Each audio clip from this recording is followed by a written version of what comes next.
बहादुर लोग जानते हैं कि लोग जब भी कांग्रेस के लोग आएंगे देश के साथ गद्दारी करेंगे। याद करिए, एक तरफ भारत 80 करोड़ लोगों को फ्री में राशन दे रहा है और दूसरी तरफ पाकिस्तान है भीख का कटोरा लेकर के दुनिया के अंदर भीख मांगने के लिए मजबूर है। कांग्रेस के लोग तो कहते थे कि देश के संसाधनों पर पहला अधिकार मुसलमान का होगा, लेकिन मोदी जी ने कहा नहीं, देश के संसाधन पर पहला अधिकार गरीब का होगा।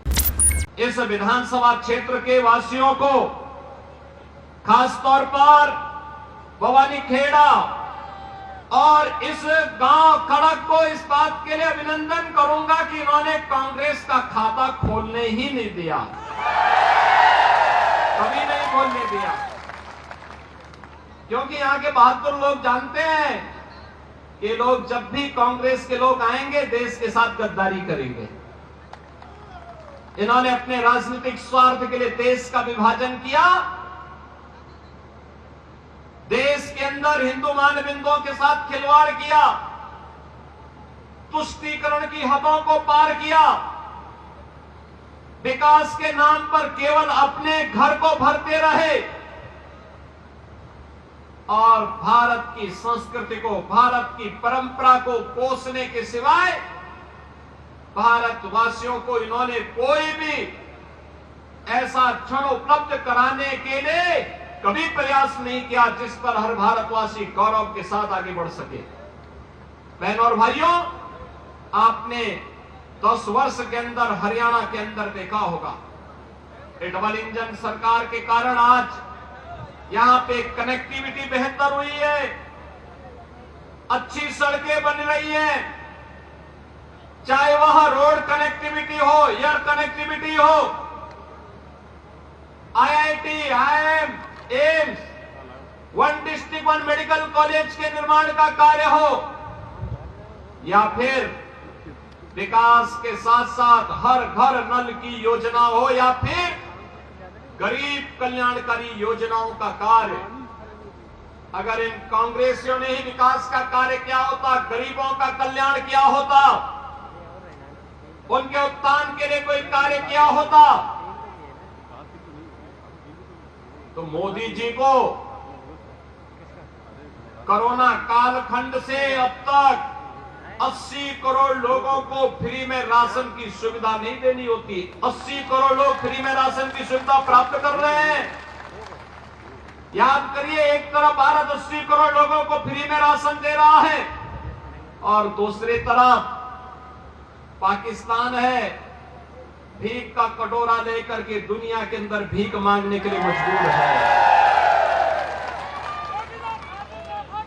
अरे तो देश का सौभाग्य है, मोदी जी जैसा प्रधानमंत्री मिल गया। भारत को दुनिया की एक बड़ी ताकत बनाने के लिए उन्होंने जो कदम उठाए हैं, आज भारत के बगैर दुनिया की कोई व्यवस्था आगे नहीं बढ़ सकती, नहीं बढ़ सकती। आज मोदी जी के नेतृत्व में भारत दुनिया की एक ताकत बनकर के उभर करके आगे बढ़ रहा है और यही कारण है जब देश के पास संसाधन है। ये कांग्रेस के लोग तो कहते थे कि देश के संसाधनों पर पहला अधिकार मुसलमान का होगा, लेकिन मोदी जी ने कहा नहीं, देश के संसाधन पर पहला अधिकार गरीब का होगा, कमजोर का होगा, वंचित का होगा, दलित का होगा, पिछड़ों का होगा, दलितों का होगा।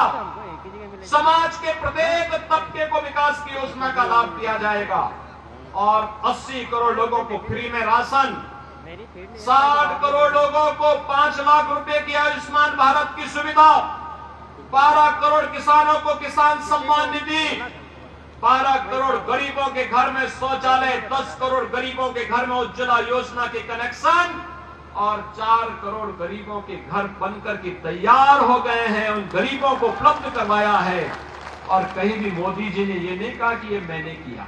उन्होंने तो कहा कि त्वदीयं वस्तु गोविंद तुभ्यमेव समर्पयेत्। जनता जनार्दन, आपने मुझे चुन करके भेजा है, ये आपको समर्पित है। ये भाव था।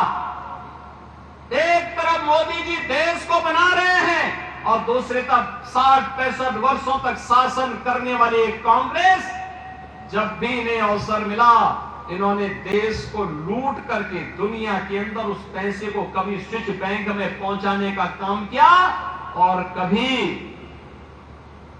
कहीं और जगह पहुंचाने का काम किया। इनको देश इनकी प्राथमिकता में कभी नहीं रहा।